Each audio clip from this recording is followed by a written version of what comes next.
حضرت اویس کرنی رضی اللہ تعالیٰ عنہ مسلمان ہوئے، بڑا دل چاہتا تھا حضور سے ملنے کو، آئے بھی 2 دفعہ، آپ نے باتیں سنی ہوئی، اماں بوڑھی تھیں۔ ایک ادھر دیکھو میری طرف، اماں بوڑھی ہو اور ماں حکم دے دے کہ نبی پاک کے پاس نہیں جانا، ذرا سننا، تو حضرت اویس کرنی، یہ داتا گنج بخش علی اجویری نے لکھا ہے، یہ امام شورانی نے لکھا ہے، یہ تمام ان پہ سیرت نگاروں نے لکھا ہے، کہا بیٹے میں کمزور ہوں، مجھے چھوڑ کے نہ جانا، چھوڑ کے نہ جانا۔ ایک دن بڑی منت کی، رو پڑے، اماں نے کہا بیٹا جانا، لیکن اگر حضور گھر نہ ہوئے تو تلاش نہ کرنا، میں فالج زدہ عورت ہوں، اٹھ کے چل نہیں سکتی۔ او بھائی، حضرت اویس کہتے میں نے دروازے پہ دستک دی، یہ امام شورانی کے جملے، سیدہ عائشہ صدیقہ اندر سے بولی کون ہے دروازے پہ؟ کیا لفظ ہیں، کیا انداز ہے۔ آج تو مرید بھی ٹیلی فون کرتا ہے، کہتا ہے پیر صاحب تیار ہو جائے، میں پہنچ رہا ہوں، قریب آ گیا ہوں، ذرا ریڈی ہو جائیں۔ حضرت اویس کرنی دروازے پہ کھڑے، کون ہے؟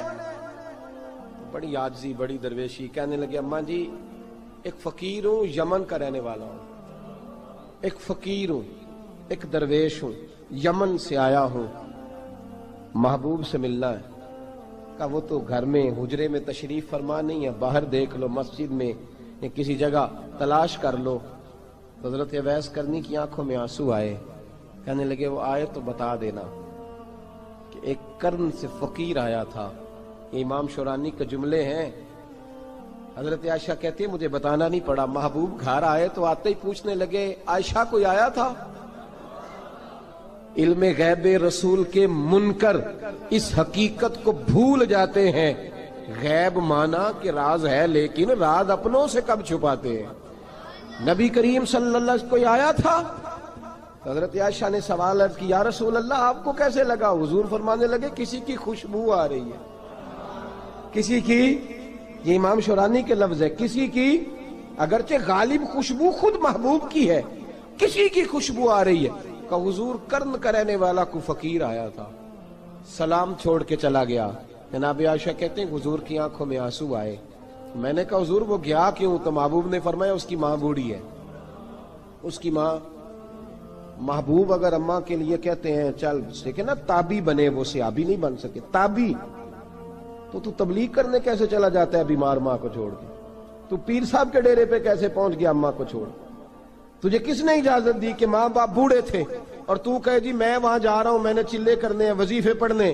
بھئی جب حضرت اویس کرنی اعلیٰ حضرت امام اہل سنت رحمت اللہ علیہ، آپ نے لکھا ہے کہ وہ جو محبوب کا فرمان ہے نا بخاری مسلم، رضا اللہ فی رضا الوالد، فرمایا جس کی والد راضی اس کا اللہ راضی، اور جس کا باپ ناراض اس کا، اعلیٰ حضرت فرماتے ہیں 100 ولی، ایک جگہ پہ فرماتے ہیں 1000 ولی ایک طرف بیٹھ کے کہہ دینا کہ یا اللہ اس بندے کو بخش دے، اور اکیلا والد کہہ دینا یا اللہ میرا نافرمان ہے، نہ معاف کرنا، تو فرمایا اللہ اس 100 ولی کی نہیں مانتا، والد کی بات مانتا، اس لیے کہ حضور کا فرمان آ گیا باپ راضی ہوگا تو اللہ۔ تو میرے بھائی شریعت ایک حقیقت ہے، اس حقیقت کو سمجھو۔ حضرت اویس کرنی کی زندگی کا ایک پہلو یہ، دوسرا پہلو یہ جو ہے نا بڑی لمبی چوڑی داستانیں، اور بڑا ہمیں شوق ہے تصویروں کا، بڑا شوق ہے۔ آپ یقین کریں میری طرح کے بہت سارے لوگوں کے پوسٹر چھپتے ہیں، بڑی بڑی تصویریں لگی ہوئی ہیں چوکوں میں۔ استقبال سب سے اچھا وہ ہے جو قیامت کے دن ہوگا۔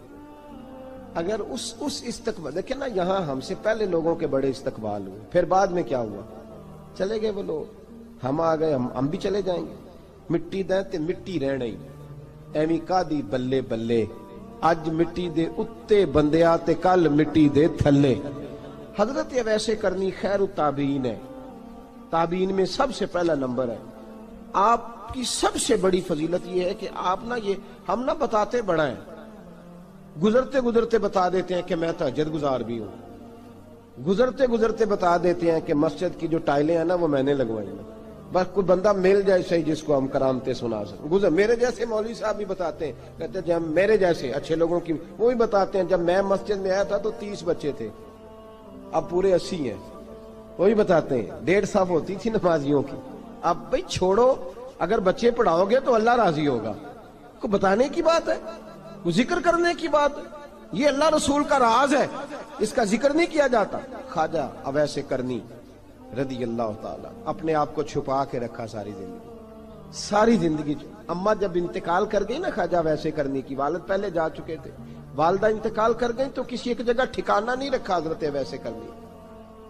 میری باتوں کی سمجھ آ رہی ہے آپ حضرات؟ کیوں بھلا یہ کئی دفعہ جو نعرے شارے ہوتے ہیں یہ بڑی خرابی کر جاتے ہیں، اصل کام رہ جاتا ہے۔ دست بوسی کرنے والے کئی دفعہ اتنا دور لے جاتے ہیں کہ انسان کے اپنے وظائف پیچھے رہ جاتے ہیں، کئی دفعہ مشکلات ہوتی ہیں۔ اس لیے صوفیاء میں ایک ملامتی گروہ ہے، ملامتی، داتا صاحب نے اس کو لکھا ہے اور اس کا تذکرہ قرآن نے کیا، یجاہدون فی سبیل اللہ ولا یخافون لومۃ لائم۔ فرمایا اللہ کے کچھ بندے ایسے ہیں جو اللہ کے راستے میں جہاد کرتے ہیں اور جب لوگ انہیں برا کہتے ہیں تو اس کی پرواہ نہیں کرتے۔ ملامتی گروہ جو کہتے ہیں کہ لوگ اگر تھوڑا سا ہم سے الرجی کریں گے تو ہو سکتا ہے، دیکھیں نا جب آپ کو کوئی برا کہتا ہے تو نفس دبتا ہے، کہتا ہے تو کچھ بھی نہیں۔ حضرت بایزید بسطامی سلطان العارفین رحمت اللہ تعالی علیہ فرماتے ہیں رمضان شریف کا مہینہ تھا تو میں گزر رہا تھا بستان کے بازار سے، لوگ دکانوں سے اٹھ کے مجھے ملنے آنے لگے تو میرا نفس مجھے کہنے لگا بایزید اتنی شان تو آج بادشاہ کی بھی نہیں جتنی تیری ہے، میں کاروبار چھوڑ کے تو نہیں آتا۔ کہتے ہیں اسی لمحے وہ جو میری روحانی ترقی تھی وہ رک گئی، میں پریشان ہو گیا کہ میں نے لوگوں کی تعریفوں کو بڑا سمجھ لیا۔ کہتے ہیں کھجوریں تھی ریڑھی، پتہ رمضان میں کھجوریں بڑی بکتی ہیں، کہتے ہیں میں آگے بڑھا، لوگ سلامیں لے رہے تھے، ایک کھجور اٹھا کے نہ کھائی نہیں، اٹھا کے نہ منہ میں رکھ لی، صرف منہ میں۔ لوگ کہنے لگے دفع کرو یہ بھی کوئی بندہ ہے، اس نے روزہ ہی نہیں رکھا پیر ہو کے۔ کہتے ہیں لوگوں نے ملامت کی تو میرا نفس کچلا گیا۔ جب کوئی آپ کو برا کہتا ہے نا، پھر جو سجدے میں رونے کا مزہ آتا ہے، وہ تعریف کے وقت سجدہ ہوتا ہے کبھی؟ اقبال کہنے لگے نہ بچا بچا کے تو رکھ اسے، تیرا آئینہ ہے وہ آئینہ، یہ شکستہ ہو تو عزیز تر ہے نگاہ آئینہ ساز میں۔ فرماتے ہیں میں کھل کے رویا اللہ کی بارگاہ میں، بندے سارے۔ بابا بلے شاہ صاحب فرماتے ہیں ایک دن میرا بھی دل کیا تھا کہ میں اعتکاف کروں پر قصور سے نکل جاؤں، کچھ پیر کہہ کے ہاتھ چومتے ہیں، کچھ سید کہہ کے۔ فرمانے لگے اٹھ بلیا چل اوتھے وسیے، اور جتھے وس دینی سارے ہی انے، نہ کوئی ساڈی ذات پچھانے تے نہ کوئی سانو مننے، چلو چلے وہاں جا کے بیٹھتے۔ حضرت اویس کرنی کا یہ کمال رہا، جس طرح حضرت بایزید نے کھجور رکھ لی، لوگ برا کہنے لگے، چھوڑ کے چلے گئے۔ فرماتے ہیں جو مزہ اس دن سجدوں میں آیا نا، تھوڑا آگے جا کے میں نے کھجور باہر نکال دی، روزہ بھی نہیں ٹوٹا۔ میرا خادم کہنے لگا حضور یہ کیا کیا؟ فرمانے لگے رب کے قریب ہونے کا ایک طریقہ اختیار کیا ہے، یہ بھی ایک طریقہ ہے اس کے قریب ہونے کا۔ صاحبو حضرت بایزید چھپے رہے۔ داتا صاحب نے لکھا ہے ایک اور تابعی تھے حضرت حرم بن حیان ان کا نام، وہ کہتے ہیں میرے دل میں تڑپ لگ گئی کہ حضرت اویس کرنی سے ملوں۔ میں یمن آیا ملنے، جب ان کی والدہ کا انتقال ہوا تو ایک جگہ رہتے نہیں تھے، کبھی یمن، کبھی کوفے، کبھی کہیں۔ حضرت حرم بن حیان کہتے ہیں میں حضرت اویس کرنی کو ڈھونڈتے، توجہ ہے میری بات پر، میری طرف دیکھیں، کہتے ہیں میں نے مہینوں کا سفر کیا۔ آپ نے بھی کبھی کیا ہے مرشد ڈھونڈنے کے لیے؟ گھر بہ کے آکھی ہوندے نے کوئی کامل نہیں رہا، ساریاں دکانداریاں، بھئی تو گیا کہاں ہے؟ تو کہاں گیا ہے؟ گھر بیٹھے ہی فیصلہ کر لیا تو نے؟ تو کہاں نکلا ہے؟ جو نکلتے ہیں نا انہیں تو رب کریم کا قرب بھی نصیب ہو جاتا ہے۔ تو نکلا ہی نہیں، تو نے گھر بیٹھے ہی فیصلہ کر، سارے غلط ہے، یہ ہو ہی نہیں سکتا سارے غلط ہو۔ اس لیے کہ صحیح بخاری میں محبوب کا فرمان موجود ہے، نبی کریم علیہ السلام نے فرمایا میری امت کبھی گمراہی پر جمع ہو ہی نہیں سکتی، تھوڑے لوگ برے ہوں گے، سارے برے ہو سکتے۔ یہ تو ہم نے ایک دوسرے پہ تنقید کر کے لوگوں کو برا کیا، جو اچھے تھے وہ بھی ہماری تنقید کے پیچھے چھپ گئے، ورنہ ایسی کوئی بات، بڑی خیر موجود ہے دنیا، بڑی خیر۔ حضرت حرم بن حیان کہتے ہیں میں جناب ویسے کرنی کو ڈھونڈنے نکلا تو ان کو ڈھونڈتے میں پہلے یمن گیا، لوگوں سے میں نے کہا ویس، کہنے لگے چھوڑو وہ تو دیوانہ ہے۔ اور داتا صاحب نے یہ لفظ لکھے ہیں، لفظ دیکھنا یہ بڑا مزہ دیں گے آپ کو جملے۔ داتا صاحب کہتے ہیں جب حضرت حرم بن حیان نے پوچھا نا ویس کرنی، تو کہا وہ تو دیوانہ ہے، مجنون ہے، پاگل ہے معاذ اللہ۔ وہ کیوں، کیا تم نے دیکھ لیا؟ کہنے لگے جب دنیا روتی ہے تو وہ ہنستا ہے، جب دنیا رو رہی ہوتی ہے تو وہ ہنستا ہے، اور جب لوگ ہنستے ہیں تو وہ روتا ہے۔ عجیب اس کا انداز ہے، وہ تو دیوانہ سا آدمی ہے اور عجیب بندہ ہے، عجیب شخص ہے وہ۔ روڑی سے جو لوگ چھلکے پھینک دیتے ہیں وہ کٹھے کرتا ہے، روڑی سے۔ اٹھو بلیا چلو تھے وسیے جتھے وس دینی سارے ینے، نہ کوئی ساڈی ذات پچھانے تے نہ کوئی سانو منے۔ کہتے ہیں چھلکے اٹھا کے دھو کے کھا لیتا ہے، اور پھر لوگ جو کپڑا پہننے کے قابل نہیں رہتا لوگ اسے پھینک دیتے ہیں، وہ ٹاکیاں جمع کر کے ان کو سیتا رہتا ہے، ان کا لباس بناتا ہے۔ کوئی روٹی پکی پکائی دیتا ہے تو پسند نہیں کرتا، قبول نہیں کرتا، اس سے ملنے آئے ہو۔ تو حرم بن حیان کہنے لگے وہ بھی ذرا جدا سا ہے تو میری بھی تلاش ذرا جدا سی ہے، میں بھی ذرا جدا سے آدمی کو ملنے آیا ہوں۔ کہنے لگے اس کا گھر بھی کوئی نہیں اپنا، کبھی یہاں ہوتا ہے تو کبھی ڈھونڈ لو تم بھی۔ حرم بن حیان کہتے ہیں میں نے ایک شخص کی منت کی، میں نے کہا بتا دے کہیں دیکھا ہے تو۔ کہنے لگا وہ کرن سے کوفے چلے گئے۔ کہتے میں کرن سے کوفے آیا، ایک بندے سے پھر پوچھا، لوگ کہنے لگے چھوڑ وہ ٹکتا نہیں تو نے مل کے کیا کرنا ہے؟ کہتے میں نے پوچھا بتاؤ تو صحیح کہاں ہے؟ تو کہنے لگے وہ تو سنا ہے حج کرنے چلے گئے، ایام حج ہیں۔ کہتے ہیں میں حج پہ چلا گیا، ساری دنیا ملی پر اویس کرنی نہیں ملے۔ پوچھا بھئی کسی نے دیکھا ہے؟ تو ایک شخص کہنے لگا میں نے دیکھا ہے، پر جتنا میں اس کے پیچھے دوڑتا تھا وہ اتنا آگے دوڑتا تھا۔ کہاں گئے؟ کہ مدینہ شریف چلے گئے۔ کہتے میں مدینے آیا تو ملے وہاں بھی کوئی نہیں۔ میں نے کہا ویس اگر آپ کی بے نیازی سچی ہے، کسی سے ملنا نہیں چاہتے، تو میری بھی تڑپ بڑی سچی ہے، میں بھی مل کے چھوڑوں گا، میں بھی مل کے چھوڑوں گا۔ اگر آپ کی اگر یہ سچی ہے نا بے نیازی، بے نیاز تھے، سانو تخت ہزارے دی لوڑ کی نال کی لگے شہر بمبول دے نال، اسی اپنی بال کے سیکنے ہیں، سانو کی لگے کسی اور دے نال۔ اگر آپ کی بے نیازی سچی ہے تو میری تڑپ بھی بڑی سچی۔ کہتے ڈھونڈتے ڈھونڈتے میں پہنچ گیا، پھر دوبارہ کوفے کے قریب نہر فرات جہاں امام علی مقام شہید ہوئے۔ کہتے ہیں جب میں پہنچ گیا تو وہ ساری علامتیں، داڑھی ان کی کہیں کہیں تھی، گھنی نہیں تھی، اور ان کے ہاتھوں پر برس کے نشان تھے، وجود پتلا سا، قد لمبا۔ کہتے ہیں وہ جو میں نے ساری نشانیاں سنی تھی وہ مجھے نظر آ گئی۔ وہ نہر فرات کے کنارے وضو کر رہے تھے، جب وہ وضو سے فارغ ہوئے تو چہرہ ابھی پانی کی طرف تھا۔ میں نے کہا السلام علیکم، سلام لی تو پتہ منہ نہیں میری طرف کیا، چہرہ ادھر ہی رکھا۔ کہنے لگے وعلیکم السلام یا حرم بن حیان، کن فیکون تے کل دی گل ہے۔ وعلیکم السلام یا حرم بن حیان، یار تو نے نہیں پیچھا چھوڑا، پہنچ ہی گئے ہو، آ ہی گئے ہو۔ کہتے ہیں میں نے کہا حضور آپ اویس آپ کون ہیں؟ آپ کون ہیں؟ تو کہنے لگے میں وہی ہوں جسے تو کئی مہینوں سے تلاش کر رہا ہے۔ تو میں نے کہا حضور آپ میرا نام کیسے جانتے ہیں؟ یہ کشف المحجوب پڑھ رہا ہوں داتا صاحب کی، میرا نام کیسے جانتے ہیں؟ تو حضرت اویس کرنی کہنے لگے عرفت روحی من روحی کا، میری روح آپ کی روح کی واقف ہے۔ وہ میری جو روح ہے نا، روح۔ امام غزالی سے کسی نے کہا تھا حضور آپ مجھ سے کتنا پیار کرتے ہیں؟ فرمانے لگے اپنے دل سے پوچھ لے تو کتنا کرتا ہے، برابر ہے، پوچھ لے اپنے دل سے تو مجھ سے کتنا کرتا ہے، میں بھی اتنا ہی کرتا ہوں، یہ پوچھ لے تو۔ بھائی حضرت اویس کرنی کی ملاقات ہوئی تو کہا حضور میں کہاں چلا اور آپ کہاں دوڑے؟ آپ فرمانے لگے یار میں چھپا ہوا ہوں تو مجھے چھپا رہنے دے، میں چھپا ہوا، میں سراپا مخزن راز تھا اور رہا تھا مدتوں راز۔ یہ تو تیرا شوق کے دید کشاں کشاں مجھے کھینچ لایا مجاز میں۔ ان کی زندگی تو دیکھو، کتنا شوق ہے ہمیں آگے لگنے، کتنا شوق ہے بڑھ بڑھ کے سامنے ہونے، مجھے لوگ جانے، مجھے لوگ پہچانے، کتنا شوق، لیکن وہ دوڑتے تھے لوگ ہمارے قریب نہ آئے۔ حضرت حرم بن حیان کہتے ہیں میں چند گھڑیاں رکا تو مجھے کہنے لگے جا یار تو کوئی کام کر اور مجھے بھی اپنا کام کرنے دے۔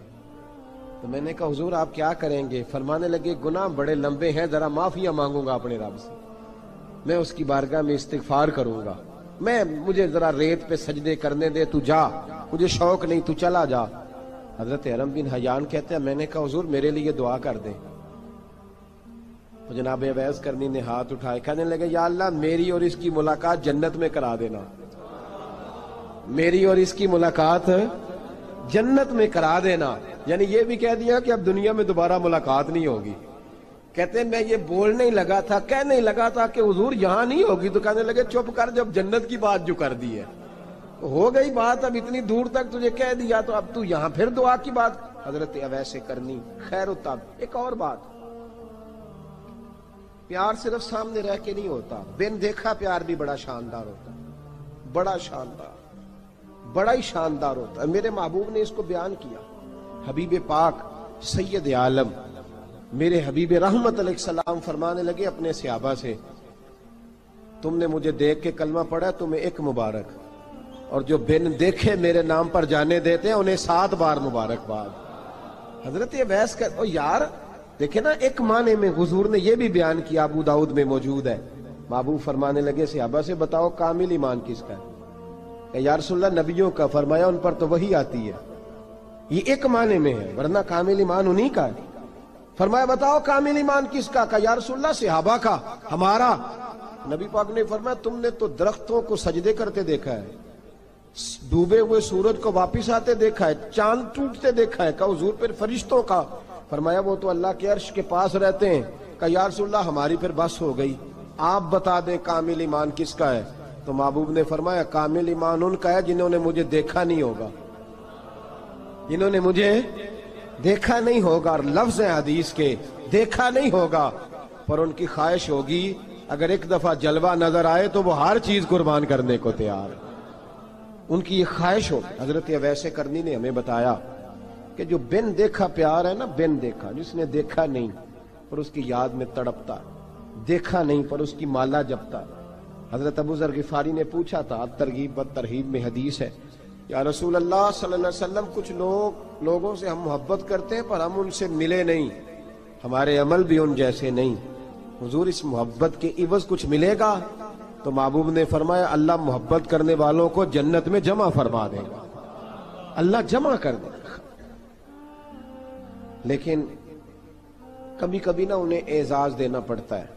یہ رب رسول کا اپنا ایک انداز کرم ہے، مجبوری نہیں کسی بات کی، لیکن انداز کرم ہے۔ ان لوگوں کو شانیں دی جاتی ہیں دنیا میں تاکہ کوئی یہ نہ سمجھ لے کہ دنیا میں ان کا اعزاز کوئی نہیں، انہیں بڑے بڑے رتبے ملتے ہیں، انہیں نوازا جاتا ہے۔ حضرت اویس چھپے رہے، آئے نہیں، لیکن محبوب نے انہیں ظاہر کرنا پسند فرمایا۔ نبی پاک نے ظاہر کرنا تو اگر محبوب ہی ظاہر کرنا پسند کرے پھر ہو جانا چاہیے، پھر ظاہر اگر وہ پسند کرے تو پھر ظاہر جیم جان دا کچھ وسا نہیں ہوں، جان یار نو دے تے شاد ہو جا، اس سے دل دے ہیں فساد سارے، دل دلبر نو دے تے آزاد ہو جا، جو رکھے آباد تے رو وس دا تے جدوں کرے برباد برباد ہو جا، جو رکھے آباد تے رو وس دا تے جے کر کرے برباد برباد ہو جا۔ بلکہ میں کہا کرتا ہوں وزن نہ بھی بنے تو شعر یوں ہونا چاہیے، جے کر کرے برباد تے چپ کر کے برباد ہو جا، شور نہ کر، خاموشی سے ہو جا۔ حضور نے ظاہر کرنا پسند کیا تو خود نبی کریم علیہ السلام نے بلایا۔ توجہ ہے میرے بھائیوں، بس بات سمیٹ رہا ہوں، مضمون مکمل ہو گیا۔ اللہ کے حبیب تو دور رہ کے پیار کر، تحفے تیرے گھر خود پہنچ جائیں گے، شرط یہ ہے کہ تو پیار کر اور فرما برداری کر۔ نبی رحمت صلی اللہ تعالی علیہ وسلم نے مولا علی شیر خدا اور حضرت عمر فاروق، بندے بھی حضور نے وہ چنے جو سرخیل ہیں دونوں، مولا علی فاروق اعظم امیر المومنین، دونوں کو بلایا اور بلا کے فرمایا یہ میرا جبہ لے جاؤ اور میرے بعد، میرے وصال کے بعد وہاں جانا کرن میں تمہیں اویس ملے گا، اسے میرا جبہ دینا۔ اور دیکھو کیا خوبصورتی ہے لفظوں میں، یہ بات ان کی شان کو کہاں سے کہاں لے گئی۔ محبوب فرمانے لگے اسے کہنا میری امت کی بخشش کی دعا کرے، اسے کہنا میری امت کی بخشش کی۔ حضرت علی المرتضیٰ کا رتبہ بھی ان سے زیادہ ہے، جناب عمر کا رتبہ بھی، اس کا مطلب ہے بڑا بھی چھوٹے سے کبھی کبھی دعا کے لیے کہہ سکتا ہے کہ یار میرے لیے دعا کر دینا۔ نبی کریم علیہ السلام نے جبہ دیا، جبہ دے کے بھیجا۔ حضرت عمر گئے ملنے، جناب مولا علی گئے، جا کے پوچھا وہ کدھر ہے؟ کہا وہ دیوانے سے ہیں، گھومتے رہتے ہیں۔ جب ملاقات ہوئی تو حضرت اویس کرنی دوڑے آئے، جناب عمر کہنے لگے آپ کا نام اویس ہے؟ کہنے لگے ہاں عمر فاروق میرا نام اویس ہی ہے۔ پھر آگے بڑھ کے کہنے لگے علی آپ کی طبیعت مبارک کیسی ہے؟ پھر وہ جبہ وصول کیا، کہا محبوب نے کہا تھا امت کے لیے دعا کرنا، تو حضرت اویس نے فوراً سر سجدے میں رکھ دیا۔ اور داتا صاحب حدیث لائے ہیں، محبوب فرمانے لگے اللہ تعالی بنو کلب کے قبیلے کی بکریوں کے بالوں کی تعداد کے مطابق اویس کرنی کی دعا کی برکت سے میری امت کو جنت میں داخل کرے گا۔ اتنا بڑا اعزاز، اتنا بڑا اعزاز۔ حضرت اویس کرنی رضی اللہ تعالیٰ انہوں نے دعا کی، پھر واپس لوٹے۔ یہ تو داتا صاحب کی بات ہے۔ اب اگلے جملے حضرت محدث بہاولپوری نے ایک ذکر اویس نام کی کتاب لکھی ہے، حضرت علامہ فیض احمد صاحب اویسی رحمۃ اللہ علیہ، انہوں نے لکھا ہے کہ حضرت عمر فاروق اور مولا علی جب مل رہے تھے نا، تو ایک تیسرے شخص نے کہا کہ اویس ان کی زیارت کر لو جنہوں نے حضور کی زیارت کی، ان کی زیارت کر لو، چلو آپ حضور کی زیارت نہیں کر سکے تو زیارت کر لو۔ تو حضرت اویس کرنی اٹھ کے قریب گئے تو جناب علی المرتضیٰ اور جناب عمر سے کہنے لگے حضور کی داڑھی مبارک میں کتنے بال سفید تھے؟ زیارت تو نہیں کی، داڑھی میں کتنے بال؟ انہوں نے یہ نہیں کہا ہمیں پتہ نہیں، کیونکہ سوال دوسرے کا تھا، ان دونوں کا سوال یہ نہیں کہا ہمیں پتہ نہیں۔ باقی کتابوں میں الفاظ اور ملتے ہیں، میں وہ والی بات بیان کر رہا ہوں جس میں ادب زیادہ پایا جاتا ہے۔ کہا کتنے بال سفید تھے؟ تو یہ نہیں فرمایا مولا علی اور جناب عمر نے کہ ہمیں پتہ نہیں، کہنے لگے ویس آج آپ ہی بتائیں گے کتنے سفید، آج آپ ہی بتائیں کتنے ہیں۔ تو حضرت سیدنا اویس کرنی کہنے لگے محبوب کی داڑھی مبارک میں 17 بال سفید تھے، 17 بال سفید تھے، یہ ان کی زیارت کا حال۔ حضرت اویس کرنی نے ہمیں بتایا کہ دور رہ کے اطاعت صحیح کرنا، تمہارا ذکر دربار رسول پہ بھی ہوگا اور دربار خداوندی پہ بھی ہوگا۔ دوسرا یہ جو بہت زیادہ شوق ہے آگے آگے بڑھنے کا ہر آدمی کو، میں اکثر یہ رونا روتا ہوں، میں کہتا ہوں پہلے کو کسی بزرگ سے ملتا تھا تو دعا کراتا تھا، اب ملتے ہیں تو کہتے ہیں حضرت ذرا میرے ساتھ فوٹو تو کھنچوا لیں۔ پہلے لوگ دعا کراتے، ہاں دعا کی التجا کرتے، کہتے تھے مہربانی کر، اتنا ہی کہہ دیں کہ اللہ تیری دنیا اور آخرت بہتر کر دے، اب یہ رنگ اب فوٹو کھینچتے۔ تو بھائی یہ بہت زیادہ ہمارا جو رویہ اس طرح کا ہے، یہ حضرت اویس کرنی کی سیرت بتاتی ہے کہ یہ الجھاؤ ہے، الجھو نہ، سلجھ کے وقت گزارو۔ اور تیسری بات ان کی حیات مبارکہ سے ہمیں یہ ملتی ہے، اللہ کے ساتھ جو لوگ جڑ جاتے ہیں انہیں ویسے ہی دنیا کی ضرورت نہیں رہتی، ان کی توجہ ہی اور جانب ہو جاتی ہے۔ دعا کرتا ہوں مالک کریم کے حضور جو کچھ میں نے عرض کیا اللہ اپنی بارگاہ میں مقبول فرمائے، دوران گفتگو جہاں ہم بھول گئے اللہ ہم سے درگزر فرمائے۔ آخر دعوانا۔ اور اگر آپ نے ابھی تک ہمارا چینل سبسکرائب نہیں کیا تو فوراً سبسکرائب کیجئے، ساتھ ہی بیل آئیکن پر کلک کریں تاکہ مزید آنے والی ویڈیو ہیں وہ آپ کو وقت پر ملتی رہیں۔